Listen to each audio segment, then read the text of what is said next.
One of the great sources of the potency of the horror movie is its essential disreputability. Operating at its best beyond the bounds of good taste, where the dead can walk the earth and all manner of strange desires do not go unfulfilled, it can venture into usually forbidden areas of the bizarre, the mystical, the erotic, and the supernatural. Mario Bava, the director and co-writer of tonight's films, is to the Italian horror movie what Sergio Leone was to the Italian Western. His films take ingredients we are familiar with from the universal monster cycle of the 30s and the hammer horrors of the 50s and remix them in a dreamlike, baroque, fantastical manner. His films veer between the deliberately and charmingly outmoded and the shockingly, disturbingly unconventional. Born in 1914 and originally a cinematographer, Bava toiled in the late 50s as an assistant director and director of photography on muscle-bound mini-epics like Hercules Unchained. He was first promoted to the director's chair when Riccardo Freda, another leading light of the Roman Gothic cinema, fell ill during the shooting of I Vampiri, a horror movie known in English as Lust of the Vampires or The Devil's Commandment. As a thank you for finishing the film, Bava was offered the chance to direct a picture of his own.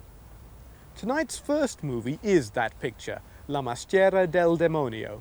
Adapted very loosely from a Russian folk tale set down by Gogol, the film deals with vampires and witches and a family living under a century-old curse. Its plot is busy but unimportant, antique enough to serve for a silent movie, but its visual and oral style is astonishing.